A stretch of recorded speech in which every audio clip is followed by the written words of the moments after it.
pohon, bukan pohon kelapa ya, pohon pepaya yang batangnya itu sudah besar ya, rubuh tanpa angin. Pohon itu melupas di belakang. Wah, saya bilang Tuhan sudah datang ini kuasa jahat. Dan sementara berdoa saya rasa ada gerakan di lampu. Kebetulan kami pakai lampu teplok ya. Kami bawa semprong ya, lampu semprong itu kami taruh di meja depan. Terus saya lihat kenapa bayangannya bergerak. Jadi saya keluar. Saya lihat itu tidak berpindah, masih tepat di tempatnya. Dan saya bilang, wah sudah datang memang itu si jahat. Dan pernah lagi satu kali sementara berdoa, anak kami Stefani menangis. Waktu itu dia baru umur 1,5 tahun. Suara yang keluar itu bukan suara dia, tapi suara lain lah. Melengking tinggi dan saya bilang, aduh Tuhan ini setan sudah datang. Saya dekap, saya minta tolong Tuhan. Ini nggak main-main lagi setan ini datang udah masuk di anak-anak. Usir. Ya puji Tuhan dia lama-lama diam, dia tenang. Ya saya masih kasih ASI waktu itu. Jadi itulah peristiwa-peristiwa yang saya ingat. Saya didesak untuk banyak berdoa. Dan karena di sana banyak waktu untuk baca, tulis buku-buku tentang Nyonya White, khususnya waktu itu tulisan permulaan. Saya baca di situ bahwa setan gemetar dengan orang yang berdoa. Jadi karena dapat kutipan itu, saya tidak ingat halaman berapa, tapi kata-kata itu melekat di kepala saya. Dan saya tidak perlu takut ketika sedang berdoa dan dapat gangguan-gangguan aneh. Jadi begitulah yang besar-besar ya. Nah satu kali begitu saya ini jadi perawat, saya tidak terlalu suka pekerjaan yang heboh ya, kayak UGD, saya nggak suka. Saya suka pekerjaan itu yang kasih konseling pasien, ngajarin makanan sehat, dan dengerin mereka curhat, itu saya suka. Tapi kalau sudah pekerjaan yang harus cekatan, lompat sini, lompat sana, jahit, wah saya nggak bisa. Tapi di sana terpaksa. Satu kali ada ibu digiring oleh satu kelompok orang dari kampung ya, datang, tangannya itu ada paku, tapi yang melekat di tangannya itu bukan ujungnya paku, tapi belakangnya paku. Rupanya ada papan, di situ ada paku yang besar, kira-kira 7 cm. Lalu waktu suami istri berkelahi, papan itu dipukul kepada istri tangkis, masuklah dia punya belakangnya paku. Dan ditarik-tarik, nggak bisa keluar, jadi dibawalah ke klinik. Waktu saya lihat darah sudah keluar begitu, aduh Tuhan tolong saya nggak bisa, saya nggak suka kerjaan kayak gini, tapi saya harus. Jadi orang kerumun begitu banyak, saya berteriak dulu, minggir, saya nggak bisa kerja di sini. Saya suruh mereka pergi, pasang Petromax, kemudian saya mulai suntik anestesi, lalu kemudian jahit, dan ya selesailah malam itu. Tapi sepanjang malam saya gemetar, aduh Tuhan, ngeri benar kerjaan ini. Ya itu satu. Lalu pernah satu kali lagi datang satu anak dari kebun kopi itu sekitar 2 jam. Dia jalan kaki, digendong sama ibunya. Anak ini kesiram air panas. Sudah 3 hari dan sudah demam, sudah bonyok. Waduh, saya bilang ini mestinya kalau di rumah sakit, kasus seperti ini dipakaikan kelambu steril. Kemudian dibikin skin graft di kamar operasi. Semua serba bagus, barulah bisa beres. Sekarang dia datang di klinik yang sangat sederhana. Aduh Tuhan tolonglah.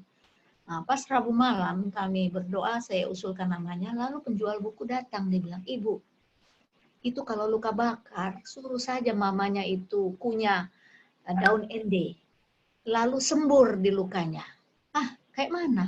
Ya itulah anak saya waktu itu seperti itu, saya bawa di rumah sakit umum di Kalabahi. Mereka tidak urus dengan benar. Saya pulang paksa, saya kasih itu daun, saya kunyah, saya sembur, dan lukanya kering. Jadi saya tanyalah sama ibu itu, ibu mau pakai daun ende dikunyah sama ibu? Oh boleh. Jadi besoknya saya petiklah daun ende, saya cuci pakai air matang, saya kasih bu inilah tolong kunyah lalu disemprot ke luka-lukanya. Sebab dia kesakitan. Sepertinya obat anti sakit itu nggak mempan ya. Saya sudah kasih vitamin C, tapi saya lihat ia sangat menderita. Dan ajaib, waktu ibu itu kunyah-kunyah, lalu disemprot ke lukanya, saya lihat anak itu diam. Oh, saya bilang ini ajaib ini. Terus yang lebih meyakinkan saya juga lihat anjing-anjing itu kan ada luka, dijilat-jilat aja luka, sembuh dia. Jadi enggak usah khawatir. Jadi saya berdoa, Tuhan tolong. Dan waktu saya besoknya saya lihat anjing seperti itu, ada keyakinan dia bisa sembuh. Dan memang benar, 2 minggu ibu ini kunyah dengan setia, terus dia semprot. Cuman masalahnya saya lihat, aduh Tuhan, kayaknya ini bisa second infection muncul. Karena ibu ini nggak pernah sikat gigi.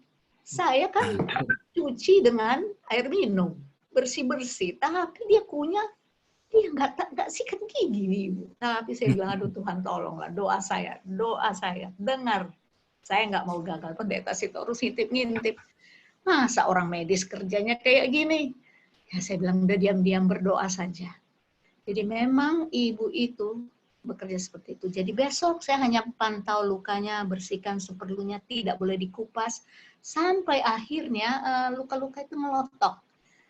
Kulit yang baru muncul, kotoran itu keluar, dan singkat cerita dia sembuh.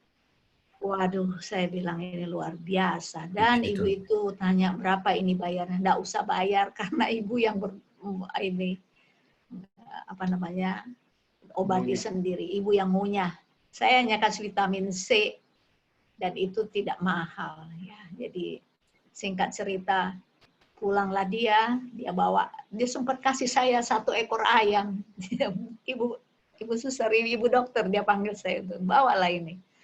Jadi saya lihat kasihan ini orang ya. Dan satu cerita lagi ya. Mungkin yang terakhir ini cerita tentang masih di klinik. Satu ibu datang, dia tutup dagunya seperti ini, dan dia bilang, ibu coba lihat ini patoknya kambing, sudah tertancap di saya punya leher. Waduh kok bisa? Rupanya waktu dia mau atur kambingnya tarik ibu ini, terbantinglah ibu ini, dagunya nancep di patok. Ya, itu pun bagian belakang, dan saya lihat, aduh, memar, robek tidak beraturan. Ini kerjaan gak enak nih. Tapi di situ pun saya bergumul lagi, Tuhan saya harus jahit, saya nggak mungkin nggak jahit. Saya tolong. Jadi saya mulai rapikan dia punya luka, sudah dikasih anestesi. Terus saya bilang, ibu mau nggak kompres dengan kunyit? Oh boleh, sebab nggak ada salep di sini yang mempan. Tapi saya tahu kunyit itu punya efek. Oh boleh. Jadi saya kasih contoh, pasang kunyit, tempel, taruh bandage, taruh perban, kemudian diplester. Pulanglah ibu ini. Semalaman saya pun berdoa, Tuhan jangan sampai demam. Resikonya terlalu tinggi, itu banyak urat darah di situ. Kalau dia panas, habislah, mampuslah saya ini. Kalau dia mati, rusaklah nama klinik Advent ini. Jadi berdoa, dan saya lihat, puji Tuhan dia sembuh. Dan saya bilang, ibu tidak boleh makan permen, tidak boleh makan kue-kue manis, banyak makan buah. Ya. Ceritanya memang sembuh. Dan di situ saya lihat, Tuhan, ini melatih, menempa iman saya. Kita bagiannya hanya kerja, ini kan kerjaan Tuhan. Kamu hanya pajangan sebenarnya, aku yang bekerja. Dan saya senang sekali itu ayat yang jadi kesukaan saya. Itu Yesaya 26 ayat 12. Dikatakan, damai sejahtera aku berikan kepadamu karena apa yang engkau kerjakan, aku mengerjakannya untukmu. Jadi sebagai pelayan Tuhan, apa yang disusahkan? Bukan kita yang kerja, tapi Tuhan. Ya, itu 3 ceritanya, contoh-contoh saja. Dan saya lihat, waktu saya sudah hampir habis kah? Ya, jadi 5 menit. 5 menit. Cerita yang terakhir. Cerita yang terakhir ini masih jahit luka juga. Datang lagi anak, oh mungkin bukan itulah. Tentang melahirkan. Mereka panggil, Ibu Storus tolong dulu. Ini istri saya melahirkan. Aduh, saya juga nggak suka ini pekerjaan. Begitu sampai di rumahnya, ibu yang mau melahirkan ini tidur pas di pintu kamar. Dan saya lihat dari bawah pintu mengalirlah air ketuban. Oh, sudah lahir kah? Belum, tapi ketuban sudah pecah. Aduh, bisa infeksi. Kenapa duduk di lantai? Lantai juga kotornya minta ampun. Wah, itu saya takut sekali. Tapi begitulah ketika saya bantu persalinan, plasenta tidak mau keluar. Dan saya pernah dapat berita bahwa memang kalau kurang gizi ibunya, plasenta akan melekat sangat kuat. Ya, jadi ceritanya saya harus cari dokter di puskesmas. Saya panggil dokter, saya bilang, dokter harus datang sekarang nih, plasenta previa. Jadi kalau dokter tidak tolong bisa bahaya nyawa ibunya. Ah sudahlah suster, ini begini dia kasih cara-caranya begini, pakai glove, ibu tarik aja. Aduh, dokternya juga kelihatannya malas. Jadi saya pulang, saya tolonglah ibu ini, saya bilang tarik napas, ibu ini udah kesakitan. Cerita-cerita keluarlah plasentanya. Pas keluar muncullah si dokter. Ah iya dokter ini hanya mau memantau rupanya. Jadi itulah cerita-cerita yang menegangkan, membuat saya kalau ingat itu, waduh, tidak mungkin tidak Tuhan tidak tolong. Apapun hal-hal yang menakutkan itu Tuhan tolong. Ya sekianlah saya punya kesaksian ya. Nanti kapan-kapan saya sambung lagi cerita-ceritanya. Tuhan berkati. Kurang panjang.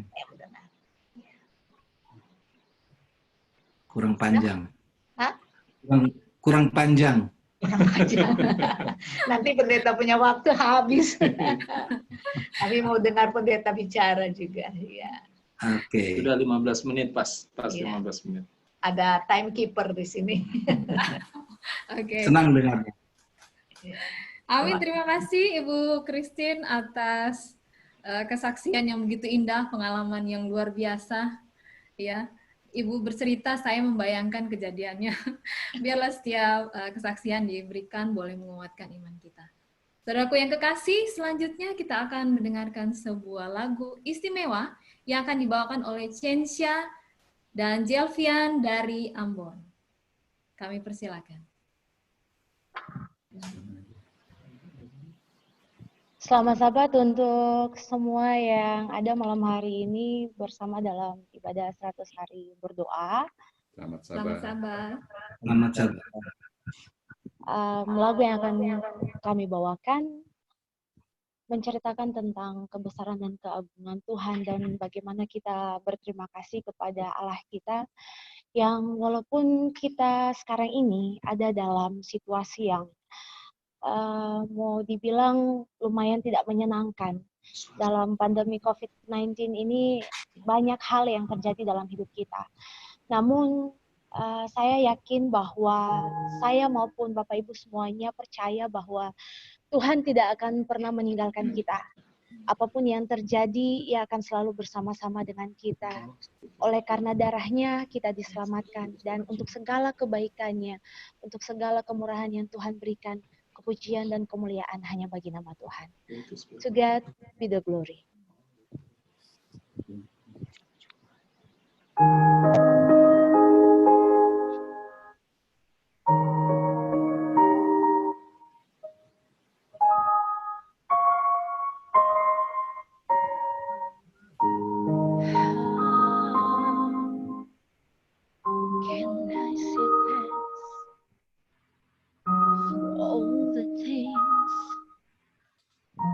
You've done for me things so undeserved, and yet you came to prove your love on me. The voices of a million angels could not express my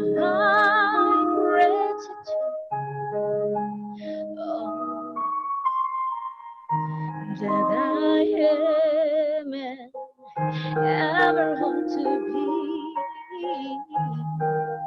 I only know to thee, to God be the glory, to God be the glory, to God be the glory for the things He has done. With His love, He has saved me. With His power, He has raised me. To God be the glory for the things He has done. Just let me leave my heart. Let it be pleasing, Lord. And should I can be praised, let it go to Calvary. With His love, He has saved me. With His power, He has raised me. To God be the glory for the things He has done. For the things He has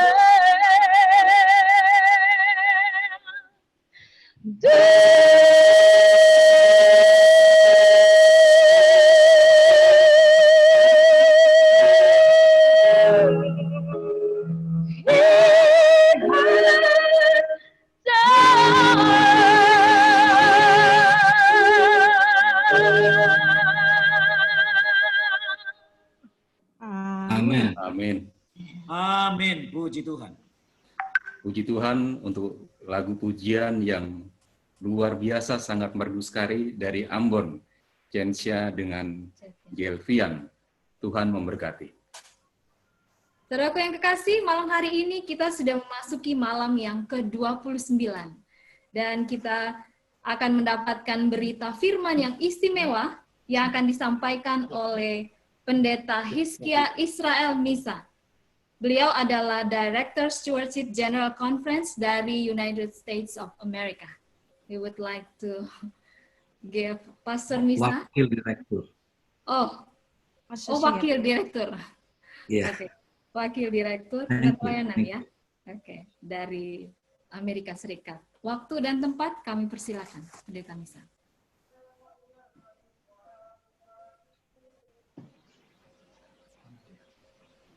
Ya, Pastor, kita putar atau ada kata-kata awal? Kenapa? Langsung kita putar atau kata-kata Oh, awal? saya harus kata awal dulu. Silakan. Saya sengaja rekam saya punya khotbah-khotbah karena perbedaan waktu yang banyak sekali, 11 jam, 12-13 jam. Jadi kadang-kadang di tempat saudara pagi hari, di kami malam hari. Di saudara malam hari, kami pagi hari. Saya diminta untuk berkhotbah nanti untuk Jemaat Anggrek dan wilayah 8.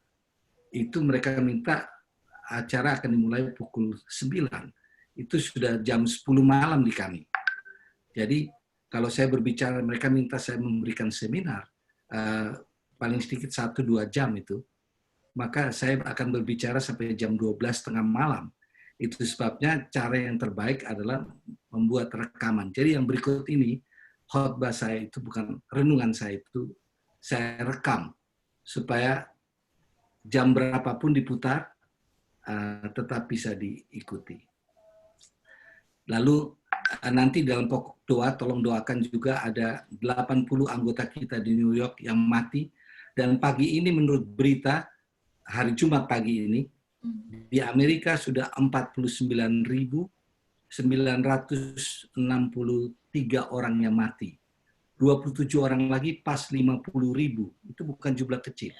Jadi itu perlu menjadi pokok doa kita. Baik, Pendeta. Terima kasih. Oke, sekarang kita bisa dengarkan renungannya. Terima kasih.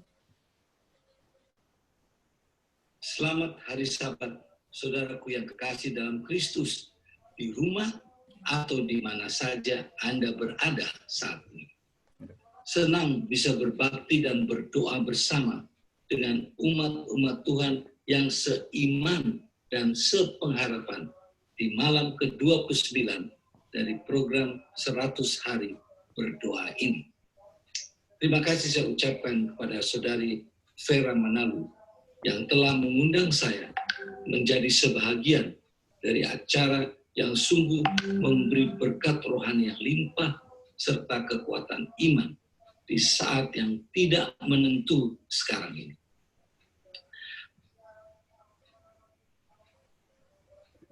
Ini saya ingin membawa dua jenis kabar.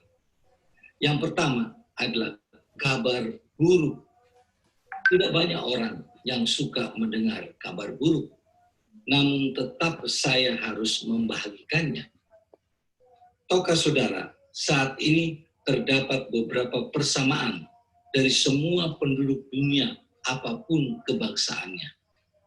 Apa persamaan mereka itu? Sebagai sebuah komunitas dunia, seluruh umat manusia sementara mengalami keresahan yang sama. Mereka mengalami kecemasan yang sama. Mereka dihantui oleh ketakutan yang sama karena wabah virus corona ini. Saudara, jika kita menyimak jumlah kematian yang terjadi di seluruh dunia akibat coronavirus ini membuat saya tercekat. Betapa tidak. Data yang saya catat di saat saya membuat rekaman ini menunjukkan di Amerika saja terdapat 776.513 orang yang mengidap penyakit virus corona ini dengan angka kematian mencapai 41.313 orang meninggal dunia. Diperkirakan angka ini akan bisa naik mencapai 60.000 sampai 100.000 orang meninggal dunia. Sementara di seluruh dunia terdapat 2,4 juta orang mengidap penyakit virus corona ini dan angka kematian mencapai 168.906 orang meninggal, termasuk 47 anggota kita di kota New York. Sekarang bagaimana dengan uang dan harta kekayaan banyak orang? Uang dan kekayaan tidak dapat membeli tempat di kamar kelas 1 rumah sakit manapun. Dulu rumah-rumah sakit memberikan pelayanan istimewa berkelas kepada pasien-pasien yang berduit, para selebriti dan para CEO. Sekarang mereka berebutan tempat untuk dapat perawatan walau di kamar kelas 3, bahkan di gang-gang rumah sakit sekalipun. Siapa yang duluan sampai, itu yang dilayani terlebih dahulu. Uang yang bertimbun tidak bisa membeli bahkan ruang kelas 3 sekalipun. Uang dan kekayaan mereka tidak dihargai lagi. Uang tidak bisa membeli kesembuhan, bahkan tidak dapat membeli perpanjangan nyawa mereka. Saya melihat gambar di Italia, orang membuang-buang uang mereka di jalan-jalan tanpa ada yang mau memungutnya. Rumah-rumah sakit berubah saat ini seakan-akan sebuah zona perang. Banyak orang tanpa pandang bulu apakah dia pasien orang kaya atau charity patients berebut masuk ke ruang gawat darurat. Mereka terpaksa harus ditolak karena tempat sudah penuh. Tidak ada lagi pelayanan untuk kelas utama. Ventilator dan masker tidak mencukupi lagi. Bahkan ada dokter yang membuat satu ventilator dipakai untuk 7 pasien secara bersamaan. Ketika mereka pada akhirnya mati, jenazah mereka hanya dionggokkan begitu saja, bertumpuk-tumpuk, tanpa bisa dikenali lagi mayat siapa ini. Tidak bisa ditengok oleh keluarganya, tanpa ada acara pemakaman yang layak bagi mereka. Paling tidak itulah yang terjadi di Amerika sekarang ini. Amerika bukan lagi sebuah negeri impian bagi banyak orang yang membuat orang ingin masuk ke dalamnya. Sekarang telah menjadi sebuah neraka yang menyeramkan. Surat kabar bergengsi Washington Post edisi petang 19 April 2020 menuliskan, para dokter dipenuhi teka-teki dengan menghilangnya pasien-pasien serangan jantung, stroke, bahkan pasien usus buntu. Mereka berspekulasi bahwa setiap orang jadi takut pergi ke ruang gawat darurat oleh karena virus corona ini. Satu kata yang teramat tepat menggambarkan keadaan sekarang ini, yakni mengerikan. Seorang bernama Kevin Aitken dari Trumbull, Connecticut, dalam khotbahnya di sebuah acara penguburan, ia mengatakan bahwa kita tidak lagi hidup di negeri orang yang hidup. We are not living in a living world, tetapi kita hidup di negeri yang sekarat. We are living in a dying world. Tahukah saudara, siapa yang paling bersuka saat ini? Sudah barang tentu iblis. Mengapa?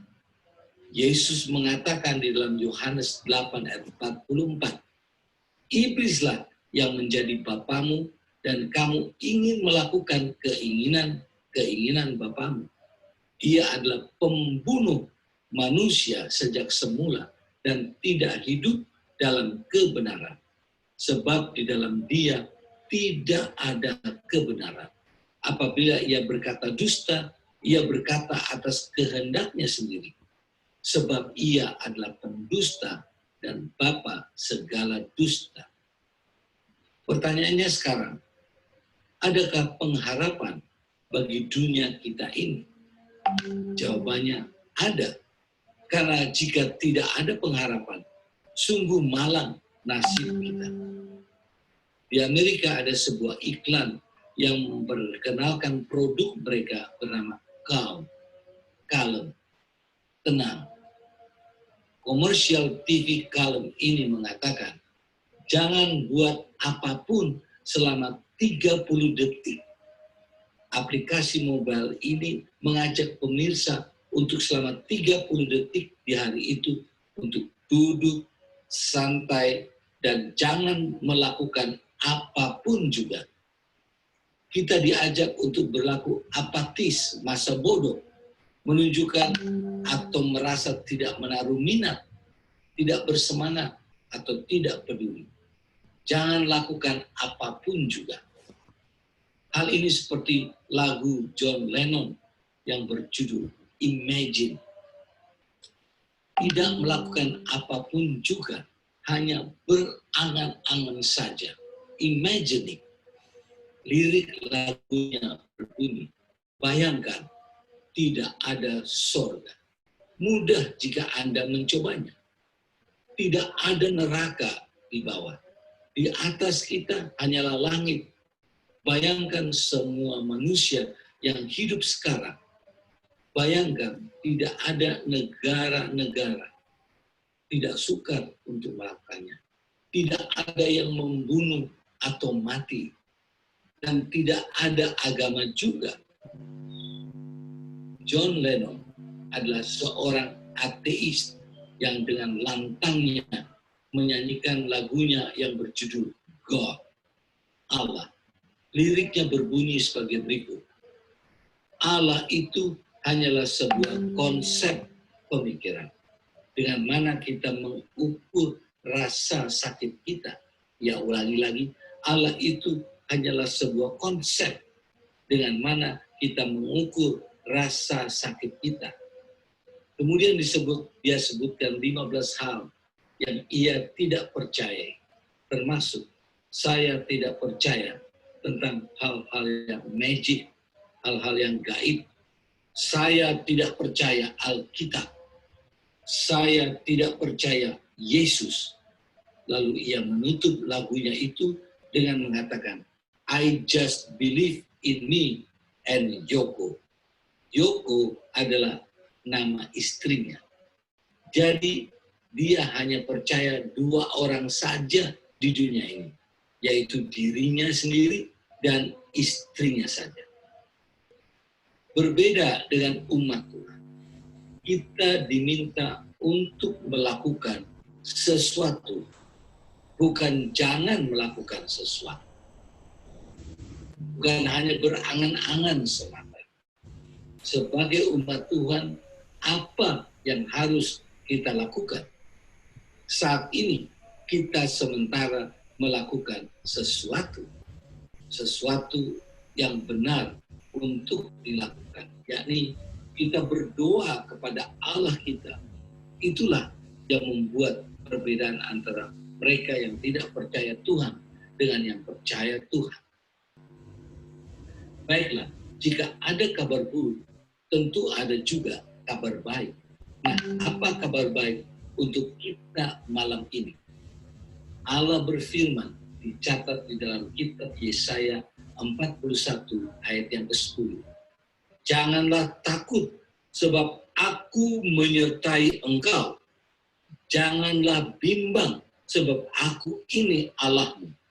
Aku akan meneguhkan, bahkan akan menolong engkau. Aku akan memegang engkau dengan tangan kananku yang membawa kemenangan. Lebih lanjut, di dalam Yohanes 14 ayat 1-3, ayat yang kita kenal bersama. Yesus memberi kita sebuah kabar baik. Janganlah gelisah hatimu. Percayalah kepada Allah, percayalah juga kepada di rumah Bapakku banyak tempat tinggal. Jika tidak demikian, tentu aku mengatakannya kepadamu.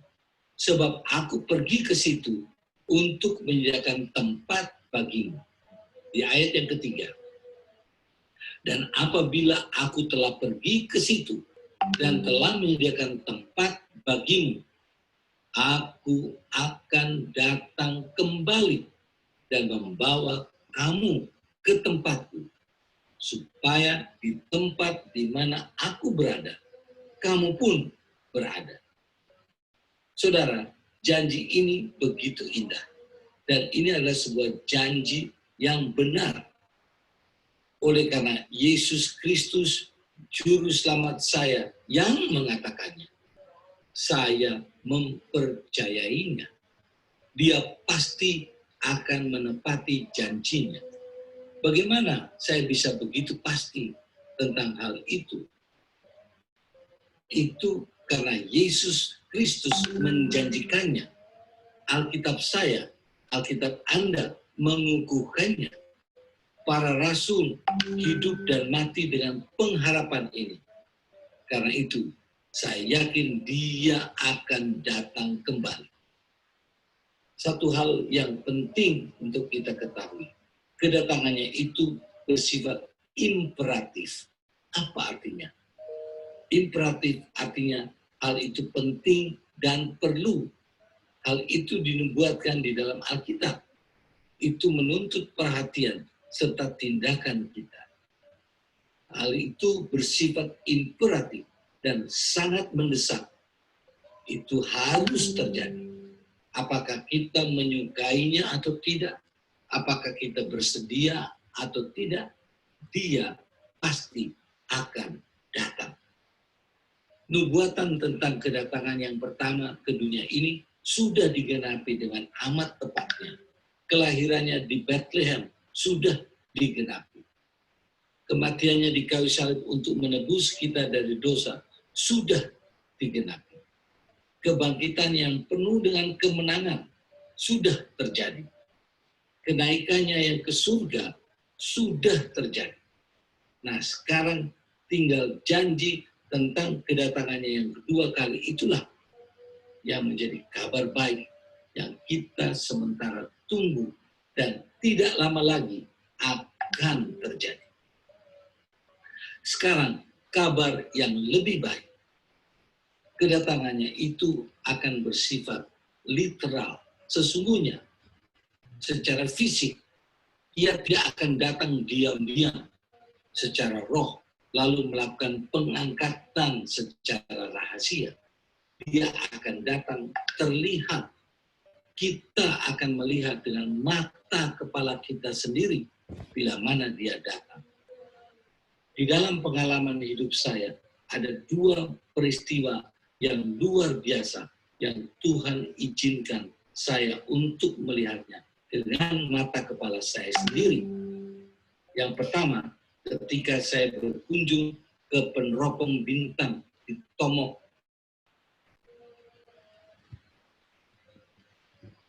Korea Selatan. Melalui teropong raksasa di Korea Selatan ini, saya melihat nebula Orion. Nyonya Ellen White menuliskan tentang nebula Orion ini di dalam bukunya Tulisan-tulisan Permulaan, halaman 51, tanggal 16 Desember 1848. Awan-awan yang syarat dan gelap, naik dan berbenturan satu sama lain. Atmosfer terbelah dan bergulung. Kemudian kita akan memandang lewat lorong terbuka Orion, dari mana keluar suara Allah. Kota suci itu akan turun melewati lorong terbuka itu. Nyonya Ellen G. White menuliskan bahwa kota suci Yerusalem baru akan turun melalui sebuah lorong besar dan kosong dari nebula Orion itu. Oh, betapa bahagianya hati saya waktu melihat nebula ini. Saya melihat warna-warna yang indah keluar dari lorong nebula Orion. Warna-warna dari fondasi Yerusalem baru itu. Oh, betapa mulianya. Yang kedua, saya melihat dengan mata kepala saya sendiri peristiwa gerhana matahari yang terjadi pada tanggal 21 Agustus 2017 di Maryland. Dengan memakai kacamata hitam tebal dan gelap yang khusus, untuk beberapa menit saya melihat bulan menutupi matahari yang benderang itu. Begitu indah, begitu benderang, begitu mulia. Oh, saya bisa membayangkan. Sekali kelak dalam waktu tidak lama lagi, saya akan melihat Yesus turun di awang-awangan. Waktu itu saya tidak perlu lagi memakai kacamata hitam khusus untuk melihat dia datang. Mata saya akan diubahkan. Saya akan memandang dia dalam kemuliaannya. Waktu itu juga telinga saya akan mendengar nafiri Allah dibunyikan. Riuh rendah bunyinya. Bermiliar-miliar malaikat akan datang mengawal dia turun dari surga. Saya juga akan melihat kubur-kubur umat saleh akan merekah terbuka dan orang-orang yang mati di dalam Tuhan akan bangkit. Saya bisa membayangkan almarhum pendeta Silalahi akan bangkit waktu itu. Ayah dan ibu saya juga akan bangkit dan banyak yang lain lagi. Lalu tiba-tiba kaki saya tidak berjejak lagi di tanah.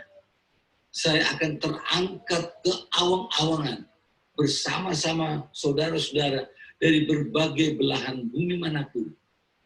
Dan untuk kali yang pertama, kita akan memandang wajah Yesus. Dan untuk kali yang pertama, kita akan mendengarkan suaranya menyambut kita. Oh, betapa indah dan mulia saat itu. Sekarang, kabar yang paling baik. Nama Yesus yang indah, Immanuel, akan menjadi kenyataan. Amin. Ia akan terus bersama dengan kita untuk selama-lamanya. Ia akan membawa kita ke rumah yang telah disediakannya, sesuai dengan janjinya itu. Ia akan mengenakan kita dengan pakaian kemuliaan. Ketika itulah terjadi kegenapan firman-Nya yang dicatat di Wahyu 21 ayat yang keempat. Dan ia akan menghapus segala air mata dari mata mereka. Dan maut tidak akan ada lagi. Tidak akan ada lagi perkabungan atau ratap tangis atau duka cita, sebab segala sesuatu yang lama itu telah berlalu. Di saat itu kita bisa bercanda dengan maut. Hai maut, di manakah kemenanganmu? Hai maut, di manakah sengatmu? Saat ini dengan hati yang syarat dengan duka, kita mendengarkan berita kematian dari banyak kekasih kita. Mari saya bagikan kutipan pena inspirasi yang menuliskan di dalam buku Counsels on Health halaman 375. Ia, Allah maksudnya, tahu apakah mereka yang kita doa-doakan akan sanggup atau tidak menanggung pencobaan berat dan ujian yang akan datang ke atas mereka jika mereka tetap hidup. Allah tahu akhir dari sebuah awal. Banyak yang akan dibaringkan tidur dalam kematian sebelum siksaan atau cobaan berat yang akan datang ke atas dunia.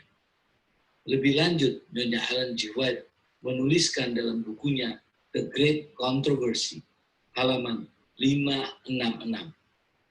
Tuhan sering memberikan petunjuk kepadaku bahwa banyak anak-anak yang kecil akan dibaringkan tidur dalam kematian sebelum masa kepicikan itu. Kita akan melihat anak-anak kita kembali. Kita akan bertemu mereka dan mengenali mereka di istana-istana surga. Letakkan percayamu kepada Tuhan dan jangan takut. Pengharapan yang keberkatan ini tidak dapat dirubah. Manusia tidak dapat merubahnya.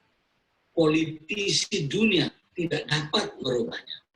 Para ekonom dunia tidak dapat merubahnya. Para ilmuwan tidak dapat merubahnya. Bahkan gereja tidak dapat merubahnya. Para pendeta, ketua jemaat tidak dapat merubahnya. Ia akan datang dan kedatangannya akan segera terjadi. Lalu untuk selama-lamanya ia akan menjadi Immanuel, Allah beserta kita. Berikut ini apa yang harus kita buat di masa sekarang ini. Nomor 1, ikuti petunjuk kesehatan yang diberikan seperti memelihara kesehatan kita dengan melakukan 8 obat alami. Yang pertama, makan yang sehat dan teratur. Exercise, olahraga, kebugaran jasmani. 3, minum air yang cukup 6-8 gelas air putih setiap hari. Juga gunakan air untuk mencuci tangan menggunakan air dan sabun atau sanitizer. Yang keempat, berjemur di bawah sinar matahari pagi. Yang kelima, bertarak. Keenam, hirup udara yang sehat. 7, istirahat yang cukup. Dan 8, percaya kepada Allah. Yang kedua, bereskan hubungan kita satu dengan yang lain. Antara suami dan istri, orang tua dan anak, sesama bersaudara, dengan sesama teman. Saya teringat almarhum pendeta Nadia mengatakan kepada saya, kalau dia mau tidur atau pergi keluar rumah, dia akan katakan kepada istrinya, doakan saya juga doakan engkau. Ingat yang baik tentang saya juga ingat yang baik tentang engkau. Maafkan saya jika saya menyakiti hatimu. Saya juga akan memaafkan engkau kalau engkau telah menyakiti hatiku. Kita bisa mati kapan saja. Yang penting kalau kita mati, hati kita sudah berdamai. Banyak orang pergi tidur di malam hari dan tidak sempat melihat matahari terbit keesokan harinya. Itu sebabnya selalu pastikan sebelum Anda tidur, bereskan masalah yang ada agar kita pergi tidur dengan pikiran dan hati yang damai dan tidak akan terjadi penyesalan di kemudian hari. Yang ketiga, bereskan hubungan kita dengan Tuhan. Apakah kita sudah berdamai dengan Dia? Apakah kita sudah menuruti Dia dan menuruti hukum-hukumnya dengan sepenuhnya? Apakah kita sudah mengembalikan dengan setia apa yang menjadi miliknya dalam bentuk persepuluhan dan mendukung pekerjaannya lewat persembahan kita? Yang keempat, menyadari uang kita semakin tidak berarti. Mari kita simpan uang kita di bank surga. Melalui dukungan kita berupa persembahan untuk memajukan pekerjaan penginjilan yang Tuhan perintahkan, sementara waktu dan kesempatan itu masih ada. Jadi, jika hubungan kita satu sama lain dan dengan Tuhan sudah beres, kalaupun kita harus mati karena virus corona ini, kita sudah memiliki jaminan untuk dibangkitkan kembali. Karena Tuhan tidak akan mempertanyakan bagaimana cara kita mati, pada umur berapa kita mati, di mana kita mati. Yang Ia pertanyakan adalah bagaimana cara kita hidup. Apakah kita hidup dengan benar atau tidak. Janjinya di dalam Yohanes 14 ayat yang ketiga. Dan apabila aku telah pergi ke situ dan telah menyediakan tempat bagimu, aku akan datang kembali dan membawa kamu ke tempatku, supaya di tempat di mana aku berada, kamu pun berada. Jadi di mana saja Ia berada, kita akan selalu bersama-sama dengan Dia. Saudaraku yang kekasih di dalam Kristus, bila mana kita melihat berbagai tanda kedatangan Yesus sudah digenapkan dengan tepatnya, mari kita lakukan apa yang Yesus katakan dalam Lukas 21 ayat yang ke-28. Apabila semuanya itu mulai terjadi, bangkitlah dan angkatlah mukamu, sebab penyelamatan sudah dekat.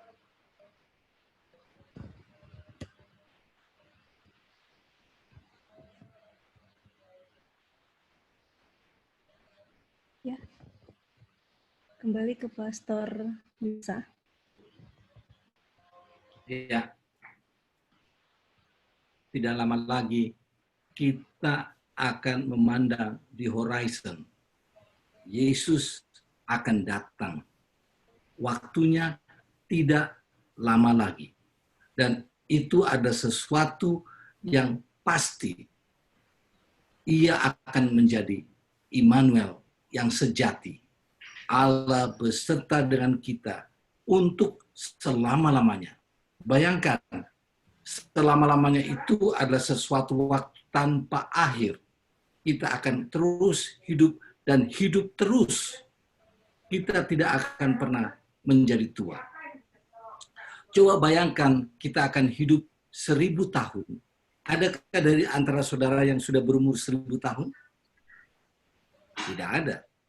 Saya sendiri belum mencapai 1/10-nya bahkan. Tapi kita akan hidup 1000 tahun. Lalu hitung terus, kita akan hidup 1 juta tahun, 1 miliar tahun, 1 triliun tahun, 1 kuadriliun tahun, 1 kuintiliun tahun, 1 sextillion tahun, septilion tahun, octillion tahun, terus tambahkan 330 di belakang.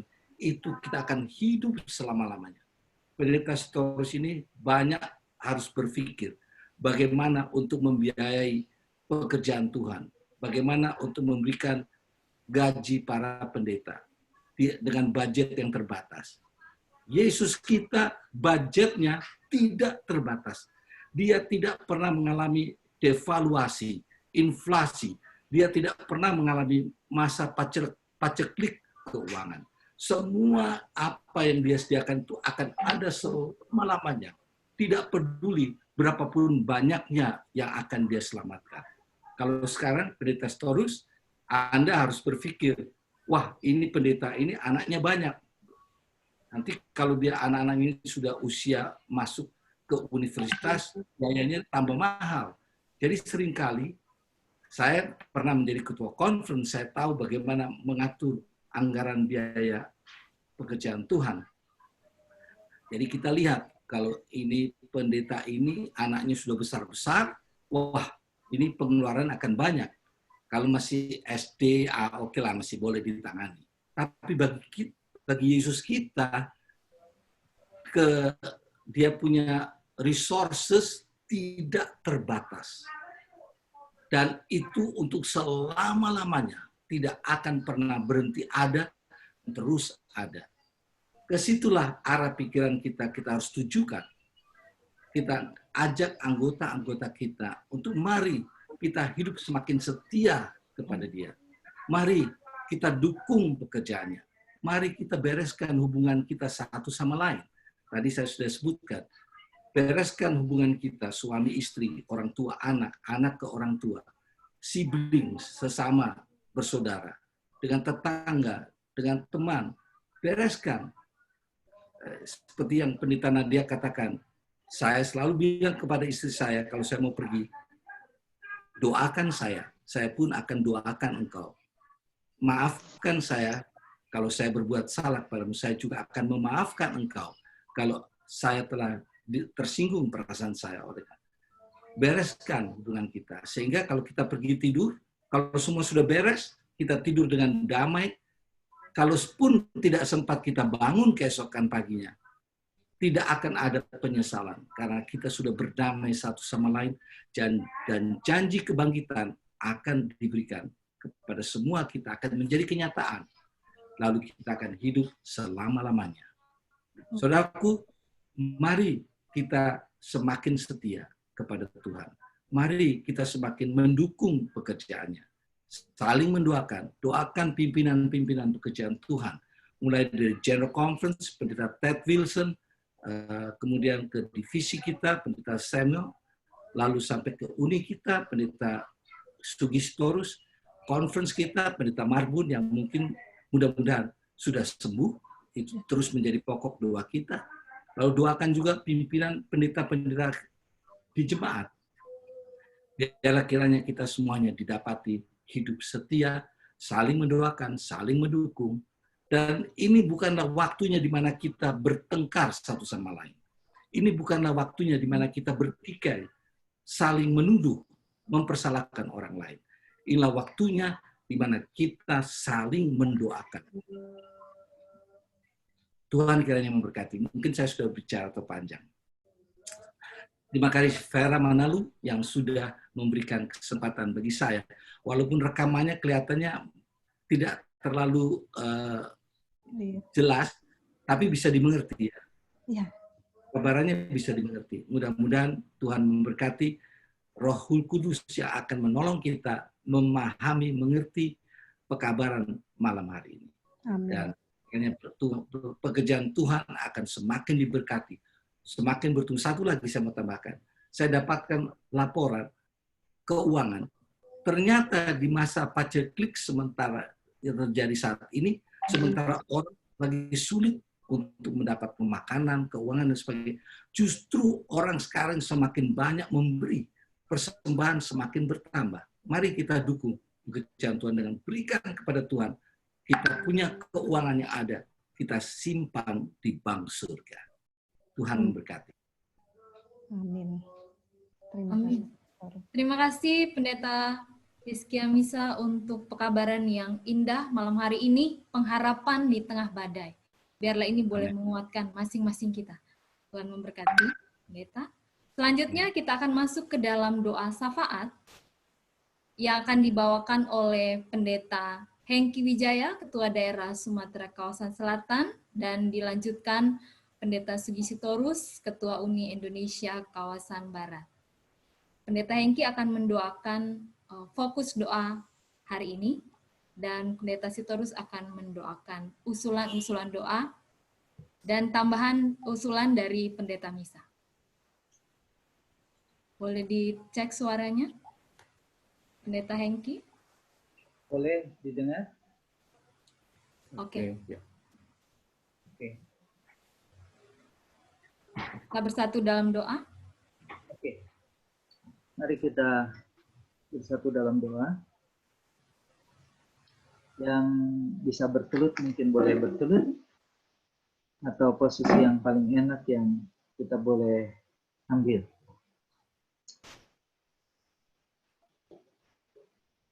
Kita bersatu di dalam doa. Tuhan Allah Bapa kami yang penuh kasih yang bertahta di dalam kerajaan sorga. Pada malam hari ini ya Tuhan, pada hari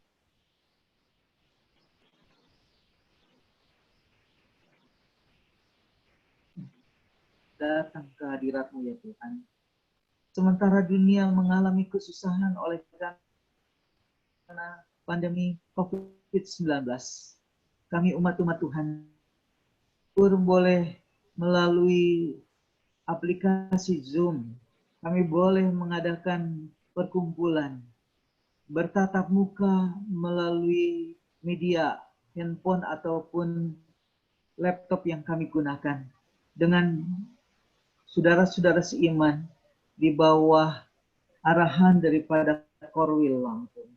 Terima kasih oleh karena kami boleh mendengarkan firman Tuhan yang sudah disampaikan oleh hamba Tuhan, Pendeta Hizkia Misa. Biarlah firman Tuhan itu boleh menolong kami di dalam masa-masa yang sulit untuk lebih berserah bergantung kepada Tuhan. Tuhan berkati hamba Tuhan, Pendeta Misa. Ditambahkan kesehatan, kekuatan kepadanya. Sehingga kehadirannya, pembicaraannya senantiasa boleh menjadi berkat bagi umat-umat Tuhan di dalam menyiapkan dunia secara khusus umat-umat Tuhan bagi kedatangan Tuhan Yesus yang tidak lama lagi. Bapa di sorga, pada malam hari ini bersama-sama dengan umat-umat Tuhan di seluruh dunia pada hari yang ke-29, kami berdoa untuk beberapa hal. Kami berdoa untuk Presiden negara kami, Presiden Jokowi, dan jajarannya di dalam pemerintahan. Biarlah mereka diberikan kekuatan, kesehatan, serta kebijaksanaan dalam penanganan wabah COVID-19 di tanah air. Kami berdoa bagi mereka yang sudah memberikan kesaksian dalam acara 100 hari berdoa, dan di dalam pergumulan mereka masing-masing. Yang di dalam keadaan sakit, tolong Tuhan. Yang lemah imannya tolong Tuhan kuatkan. Yang baru sembuh dari sakit atau baru menang di dalam pergumulan, Tuhan teguhkan mereka untuk tetap kuat di dalam pengharapan, bergantung sepenuhnya kepada Tuhan. Kami berdoa agar orang-orang muda kami di seluruh bumi ini akan terus menemukan cara-cara untuk senantiasa bersatu di dalam doa dan mempelajari Alkitab, agar mereka diberikan kekuatan untuk menjadi penopang bagi gereja. Kami berdoa agar pengalaman bersama Yesus selama krisis ini yang mereka peroleh saat ini dapat menyebabkan orang-orang muda dan kami semua untuk tetap bertahan, tetap setia. Kami berdoa untuk para orang tua yang bergumul untuk mengajar atau memonitor pendidikan anak-anak mereka yang dilakukan secara online selama pandemi ini. Kami berdoa biarlah Tuhan memberikan hikmat dan ketabahan bagi para orang tua dan juga bagi para anak-anak yang ada di rumah. Kami berdoa untuk para tamatan SMA dan perguruan tinggi tahun ajaran ini yang tidak dapat mengikuti acara penamatan seperti biasanya.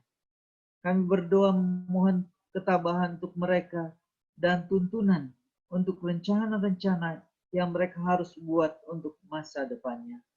Bapa di surga, kami juga berdoa, memohon oleh karena Engkaulah sumber kekuatan, Engkau sumber kesehatan. Biarlah Tuhan boleh memberikan kesehatan dan kekuatan dan inspirasi untuk para pemimpin gereja, para pelatih, guru, dan sebagainya yang bekerja melayani komunitas orang muda untuk dapat memberikan inspirasi dan menyemangati orang-orang muda kita selama krisis pandemi COVID-19 ini.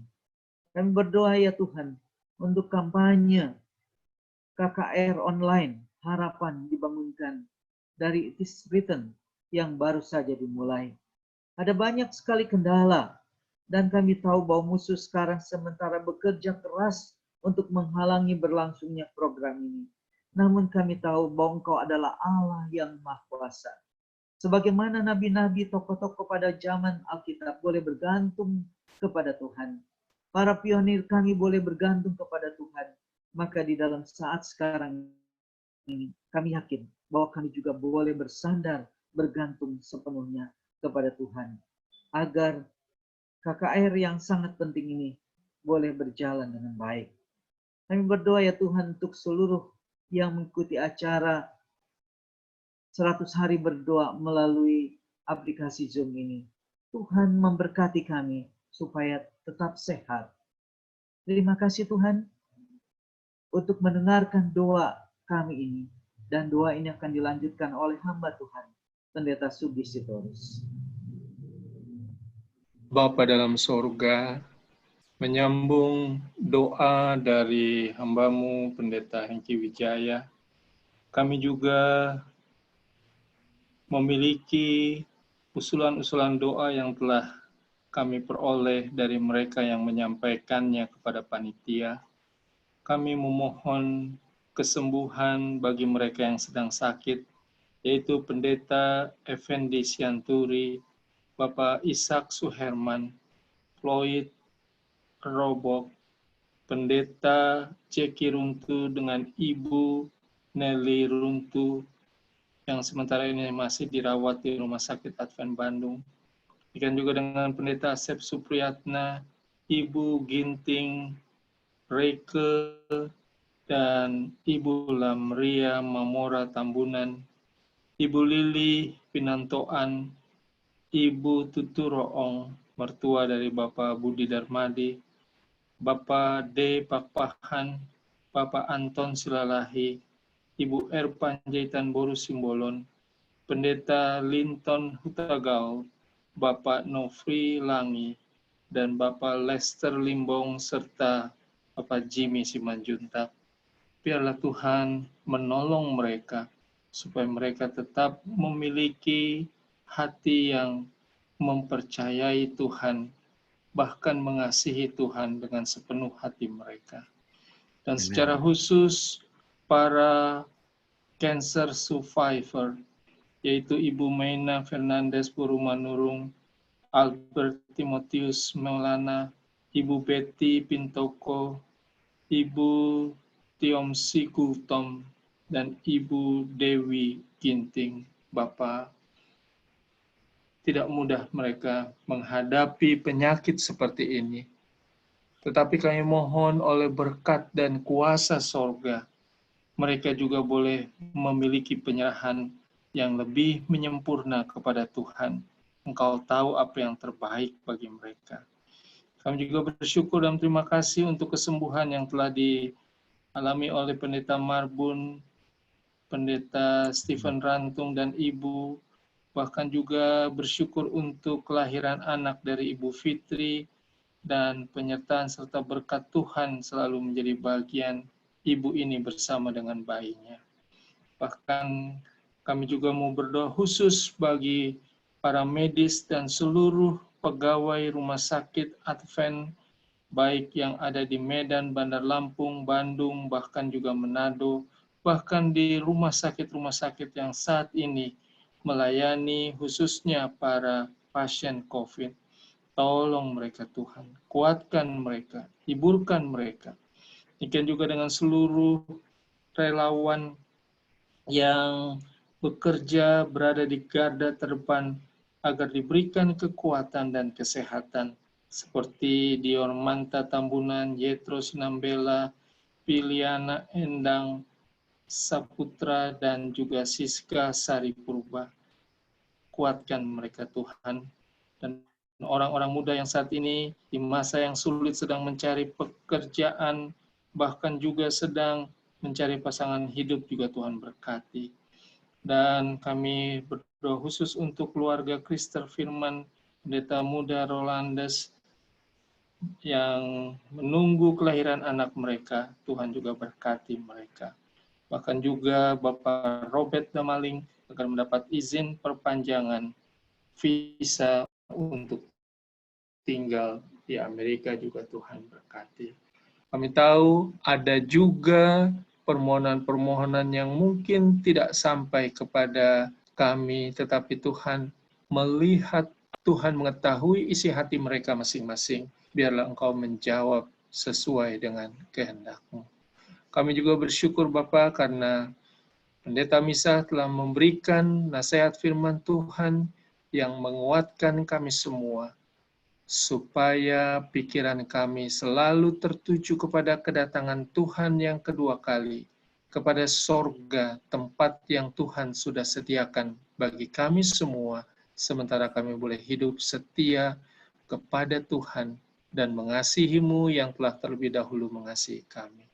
Berkati semua panitia Korwil Lampung yang dipimpin oleh Ibu Vera Manalu, berkati hamba-Mu ini dengan kesibukan setiap hari, ia juga boleh terus memimpin kegiatan 100 hari berdoa yang menjadi berkat dan sukacita bagi kami semua. Bersyukur Engkaulah Allah yang memberkati kami, Engkau memimpin kehidupan kami, Engkau yang menolong kami untuk setia sampai Tuhan datang. Dengarlah doa kami, ampuni dosa kami, di dalam nama Tuhan Yesus kami berdoa. Amin. Amin. Bapa kami dalam surga, kami ingin mengucapkan puji syukur, terima kasih yang limpah atas rahmat kehidupan-Mu, oleh memberikan kehidupan dan semua penunjang kehidupan, sehingga kami masih bisa hidup, bergerak, dan eksis. Kami bersyukur kepadamu karena kami bisa datang menghadap Engkau, bukan sebagai orang asing, bukan sebagai orang yang jauh, tetapi sebagai anak-anak-Mu, untuk meminta pengasihan-Mu, rahmat-Mu, dan perlindungan-Mu. Pada saat ini kami tahu iblis bersuka bahwa umat-umat-Mu tidak bisa berkumpul di dalam gereja. Namun Tuhan, kami bersyukur kepadamu, Engkau berperan dengan lebih dahsyat. Lewat aplikasi Zoom ini, justru umat-Mu semakin erat, semakin didekatkan, dan semakin saling menguatkan lewat doa-doa ini. Kami puji Tuhan untuk kemajuan teknologi yang Engkau telah buat untuk kami dapat bersama-sama beribadah dan berdoa saat ini. Terima kasih karena kami memiliki kesempatan untuk beribadah dari segala penjuru dunia untuk menyatukan hati dan doa kami, memohon kepadamu. Lalu kami juga berdoa Engkau kiranya memberkati seluruh pokok doa yang sudah dilayangkan oleh hamba-Mu, Pendeta Hengki dan juga Pendeta Sitorus. Kami percaya Engkau telah mendengar dan mengabulkan doa-doa kami itu sesuai dengan segala kebesaran rahmat-Mu. Kami juga berdoa kiranya Engkau berkati umat-umat-Mu di seluruh penjuru dunia. Naungi mereka di bawah kepak sayap-Mu yang penuh kasih dan rahmat itu. Kami juga mendoakan untuk kegiatan berdoa 100 hari ini di bawah koordinasi dari Saudari Vera Manalu. Kiranya Tuhan akan berkati hamba-Mu ini akan dengan setia terus menyediakan pelayanan yang betul-betul menguatkan iman umat-umat-Mu. Berikan kesehatan kepadanya, berikan tenaga, dan juga akal budi baginya selalu. Kami mendoakan juga pimpinan pekerjaan Tuhan mulai dari General Conference di bawah pimpinan dari Pendeta Ted Wilson, kemudian di divisi, lalu di Uni, di bawah pimpinan Pendeta Sitorus, di Conference Pendeta Marbun, lalu di setiap jemaat-Mu. Ikatlah kami dengan tali kasih-Mu. Peliharakan kami semua dari yang jahat. Terima kasih atas janji kedatangan-Mu yang pasti, janji kedatangan-Mu yang segera akan terjadi. Tolong kami untuk bersedia bagi saat yang membahagiakan itu, di mana kami akan dapat bersama-sama hidup dengan Tuhan sepanjang masa kekekalan. Terima kasih Bapa, Engkau dengar doa kami, sertai kami sepanjang malam ini dan sepanjang hari Sabat-Mu yang kudus ini. Nama-Mu kiranya terus dipermuliakan lewat kehidupan kami. Dalam nama Yesus kami berdoa. Amin. Amin. Amin. Puji Tuhan, terima kasih. Saudaraku yang kekasih di dalam Tuhan, kita sudah mengakhiri ibadah pada malam hari ini. Kami juga berterima kasih kepada semua partisipan yang sudah mengambil bagian. Misa, firman yang begitu indah, doa syafaat, Pendeta Hengki dan Pendeta Sitorus yang mengambil lagu pujian. Kami juga mengucapkan terima kasih.